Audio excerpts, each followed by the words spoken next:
सात साधक ने कहा, अजय, तुम लोग विमल को छोड़कर आज रात के लिए कहीं और चले जाओ। हम पर विश्वास रखो, उसे हम कुछ भी नहीं होने देंगे। विमल जब अपने कमरे में चला गया तो घर वालों ने उस कमरे को बाहर से बंद कर दिया और बगल के घर में जाकर सो गए। अजय घर के बाहर पहरा दे रहा था ताकि चोर उचक के घर में ना घुस जाएं।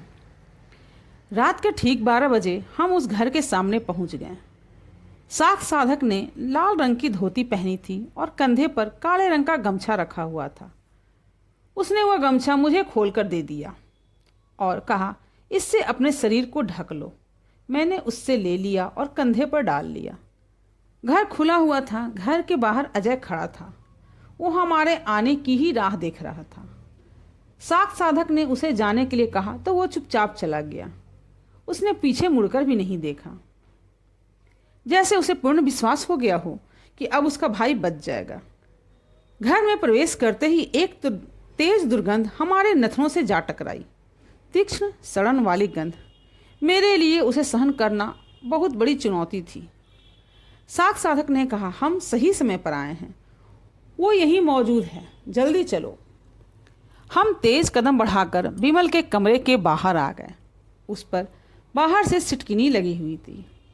सात साधक ने कमरे के बाहर गैलरी में आसन जमाया। हमने दक्षिण दिशा की तरफ मुंह किया, जिस तरफ कमरे का दरवाजा था। दरवाजे के ठीक सामने सात साधक ने जमीन पर आटे, हल्दी और लाल केसर से किसी यंत्र का निर्माण किया। उस यंत्र में कुछ मंत्र बुदबुदाते हुए चावल के दाने छिड़क दिए। एक दीपक में कपूर जलाकर थोड़ा उसमें लोबान डालकर उसमें 2 लौंग मुझे दी और 2 अपने सर के ऊपर से घुमाकर जला दी। पीली सरसों को घर के कोने में डालकर घर का बंधन कर दिया। अब वो प्रेतनी छिप नहीं सकती थी। इस काम को करके उन्होंने हम दोनों की रक्षा के लिए एक रक्षा चक्र बना लिया। उन्होंने मुझे समझाया, चाहे कुछ भी हो जाए तुम अपने आसन से मत हिलना। कोई तुम्हें बुलाए, हिलाए, हवा चले या ऐसा लगे कि कोई हमें धक्का दे रहा है, तब भी मत हिलना। अगर हमसे कुछ गलती हो गई तो ये तो जाएगा ही, साथ में हम पर भी मुसीबत आ सकती है। तो तुम्हें अपने डर पर काबू करना है। और वो सामान जो उन्होंने लाया था, उन सभी सामानों को उन्होंने दरवाजे के सम्मुख रख दिया और उसके बाद फिर उन्होंने मंत्र जाप करना प्रारंभ किया। शक्ति साधक का मंत्र जाप शुरू हुआ। धीरे धीरे मंत्रों की ध्वनि बढ़नी शुरू हो गई। मंत्रों के साथ ही कमरे की गर्माहट भी बढ़ने लगी। शक्ति साधक ने अपने नेत्र बंद करके रखे थे, पर मुझे शक्तियों का अनुभव करना था, इसलिए मेरी आंखें खुली थी। कैमरा भी सब रिकॉर्ड कर रहा था या नहीं, ये कल सुबह ही देखा जाएगा, क्योंकि सात साधक ने मुझे कोई भी हलचल करने से मना किया था। गर्माहट बड़ी ही तेजी के साथ बढ़ने लगी और गर्मी लगने लगी। कपड़े तरबतर होने शुरू हो गए। कुछ देर के बाद खाली घर में किचन से बर्तनों के गिरने की आवाज़ें आने लगी। मैं यह सब सुन रहा था। यह सुनकर मैं उस आवाज़ को अनसुना नहीं कर पाया। मैंने गर्दन उस दिशा की तरफ हिलाई, पर वहाँ कुछ भी दिखाई नहीं दिया सिवाय अंधकार के। अब धीरे धीरे मंत्रों की ध्वनि और भी तेज होने लगी। अब बर्तनों के गिरने का शोर दबने लगा और कुछ देर के बाद ही सब कुछ बंद हो गया।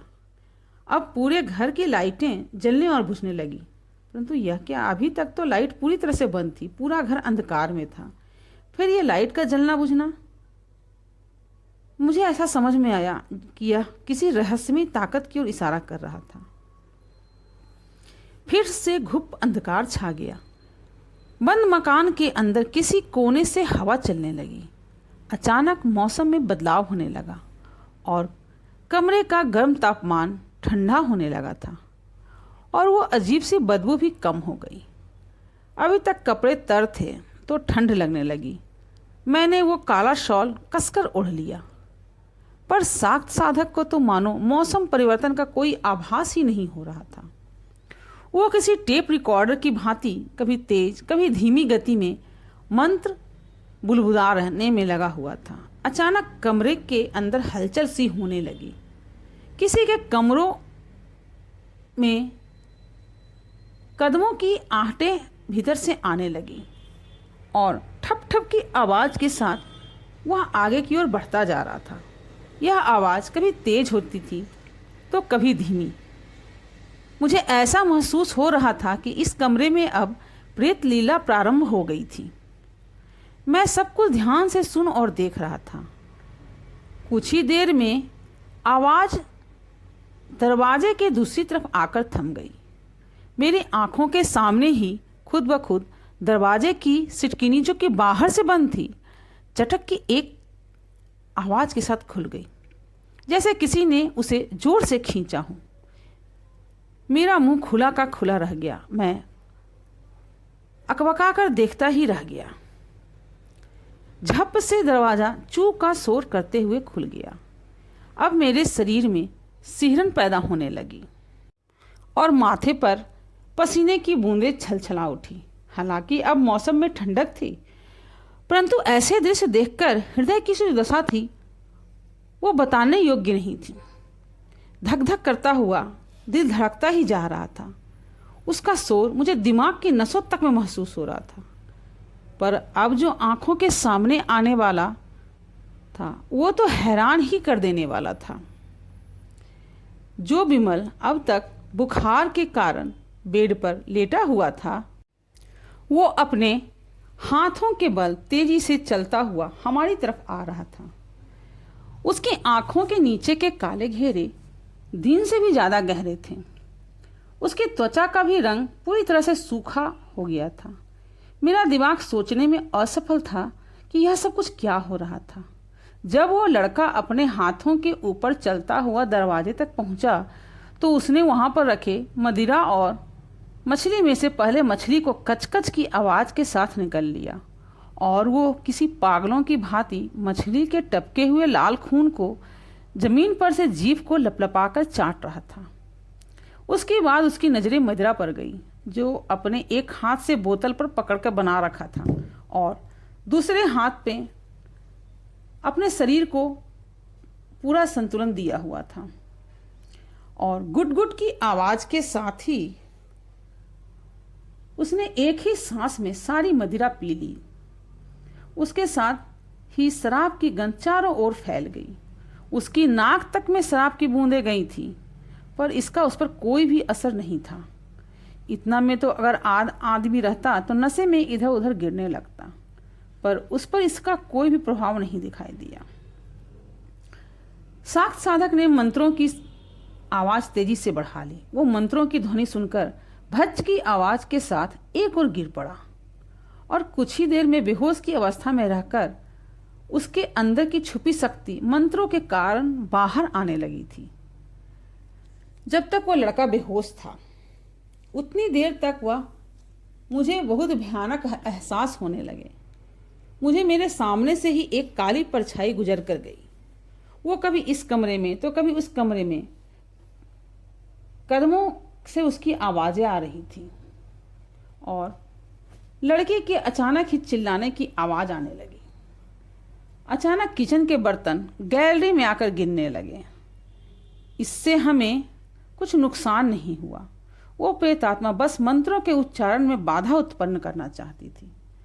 अचानक से वो परछाई छत पर आकर उल्टे पैरों से चिपककर चलने लगी, जिसे देखकर मेरे हृदय की धड़कन और भी तेजी से बढ़ने लगी। मेरा शरीर डर से थरथर कांपने लगा। कमरे में अचानक तूफान सा उठा और घर के दरवाजे और खिड़कियां खुलने लगी। वो आपस में टकराने लगी। कई खिड़कियों के कांच चटक कर फर्श पर गिर गए। एक बार को तो लगा कि जीवन लीला अब यहीं समाप्त होगी, क्योंकि खिड़की के टूटे हुए कांच हवा में हमारी तरफ बढ़ रहे थे। वह कांच के टुकड़े किसी खंजर की तरह आगे से नुकीले था पहने थे। कांच के टुकड़े बस तेजी से हमारे ऊपर गिरने ही वाले थे। इससे पहले ही उस साक्ष उपासक ने उन टुकड़ों से बिना विचलित हुए जोर जोर से मंत्र पढ़ते हुए चावलों को बेहोश पड़े विमल के शरीर पर दे मारा और वह कांच के टुकड़े जमीन पर गिर गए। वह प्रेतात्मा फिर से विमल के शरीर में प्रवेश कर गई।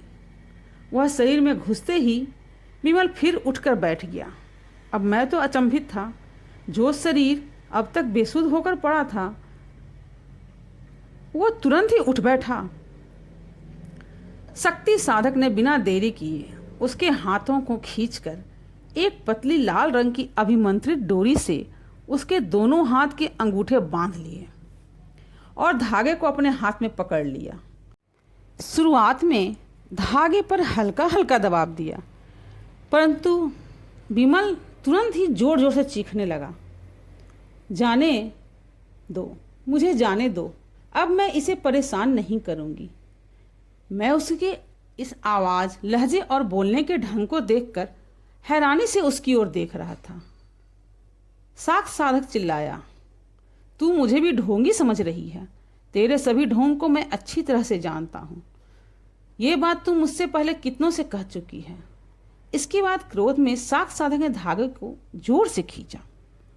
अब विमल लड़की की आवाज़ में रोने लगा। मुझे जाने दो, मैं फिर लौट कर नहीं आऊँगी। पर क्या ये सच था? इससे पहले भी वो ढोंग कर चुकी थी। वह लड़की की आवाज़ में रोने लगा। मुझे जाने दो, मैं फिर लौट कर नहीं आऊँगी। तब साक्ष साधक ने कहा, तू कौन है? शमशानी शक्ति है, जल स्थल की है, या फिर कोई वनदेवी है? विमल ने कोमल पर भारी आवाज़ में कहा, मैं शमशान की प्रेतनी हूँ। मैं लगातार विमल के व्यवहार में हो रहे परिवर्तन को नोट कर रहा था। उसके नथुनों से किसी हू हू की आवाज़ें आ रही थी। वातावरण में भय छाया हुआ था। वातावरण शुष्क हो गया था। हवा ठहर गई थी। अभी कुछ देर पहले जो ताकत हमें डरा रही थी, अब वो साक्ष साधक के पास में बंधी हुई तिलमिला रही थी। साक्ष साधक ने पूछा, बता इसके शरीर पर कब्जा क्यों किया? तू तो शमशान के नियमों को जानती है ना? इस पर विमल ने कहा, हाँ जानती हूँ, पर इसने इसी शरीर से शमशान के नियमों को तोड़ दिया है, इसलिए इसका शरीर मैं नष्ट कर दूंगी। इनके स्थूल शरीर को अपने लोक में लेकर जाऊंगी। साक्ष साधक ने पूछा, क्या किया इसने? प्रेतनी ने कहा, इसने शमशान में अमावस्या के दिन प्रवेश करके उसे अपवित्र कर दिया, जिसके कारण मेरे स्वामी की पिशाच सिद्धि भंग हो गई। साक्ष साधक, तो खुद आई या तेरे स्वामी ने इसके पीछे लगाया है तुझे? प्रेतनी की आवाज़ में गहराई थी। कोई प्रेतनी तब तक किसी को हानि नहीं पहुंचाती जब तक कोई शमशान के नियमों को खंडित ना कर दे या अपने प्राण भेंट करे। शक्ति साधक ने आंखें बंद की और कहा, यह तो मेरे प्रश्न का जवाब नहीं है। सही जवाब दे। मैं कोई कच्चा खिलाड़ी नहीं हूं जो तू मुझे बहला रही है। प्रेतनी बोली, मेरे स्वामी को लाश चाहिए पिशाच सिद्धि के लिए। यह हृष्टपुष्ट शरीर इसी काम आएगा। इसने उस रात को काल भैरव की कृपा से मिला शव अनजाने में खराब कर दिया। शक्ति साधक ने कहा, तू तो इसे पूरी तरह चूस गई है। इसके शरीर में खून की बूंदें ही कहाँ शेष है? प्रेतनी ने कहा, अभी मज्जा शेष है। फिर तंत्र में तो बस लाश ही चाहिए, बाकी मेरी भेंट है। शक्ति साधक ने कहा, इससे अनजाने में गलती हुई, तू इसे क्षमा कर दे। प्रेतनी ने कहा, शमशान में चूक की कोई जगह नहीं है। शमशान के नियमों का उल्लंघन मैं नहीं, तुम कर रहे हो। मैं इसे लेकर जाऊंगी। हिम्मत हो तो रोक कर दिखाओ। मैं अपने स्वामी के आदेश से बंधी हूँ। साक्ष साधक ने कहा, अगर मैं तुम्हें तुम्हारे स्वामी की आज़ादी से दिला दूं तो? इस पर प्रेतनी ने कहा, फिर कोई अघोरी या तांत्रिक मुझे सिद्ध कर लेगा। शक्ति साधक ने कहा, तुम खुद जाओगी या मैं शमशान के रक्षक का आवाहन करूं? इस पर प्रेतनी जोर से हंसने लगी और उसने कहा, नियम इसने तोड़ा है, मैंने नहीं तोड़ा। साक्ष साधक, तो फिर यह भी नियम का खंडन ही है कि तुम अपनी शक्तियों से इसे अकाल मृत्यु की ओर ले जा रही हो। इस पर प्रेतनी ने कहा, इसकी शुरुआत तो वही हो गई थी जब इसने शमशान के क्षति पहुंचाने का काम किया। शक्ति साधक ने कहा, तो तुम ऐसे नहीं जाओगी। उसने जोर से उस लाल धागे को खींचकर जोर से विमल के शरीर को यंत्र के अंदर ले लिया, जिससे कि विमल तुरंत ही बेहोशी की अवस्था में चला गया और वह प्रेतनी चीखते चिल्लाते हुए अदृश्य हो गई। शक्ति साधक ने विमल को सूंघा और कहा, यह अभी भी प्रेतनी के बस में ही है। इसे बचाना असंभव है, लेकिन शमशान के रक्षक ही हैं जो इसे जीवन दान दे सकते हैं। शक्ति साधक ने उसकी कलाई पर एक लाल रंग का अभिमंत्रित धागा बांध दिया। वो बेहोश हो गया था, पर उसकी सांसें चल रही थी। सुबह होने को थी, इसलिए हम ब्रह्म मुहूर्त तक उसी रक्षा घेरे में बैठे रहे। तो आगे की कहानी में हम ये जानेंगे कि क्या विमल की रक्षा शक्ति साधक ने उस प्रेतनी से की या फिर वह भी प्रेतनी के माया जाल के भंवर में फंस कर रह गया। तो आगे की कहानी को जानने के लिए कृपया मेरे चैनल को लाइक, शेयर और सब्सक्राइब करें।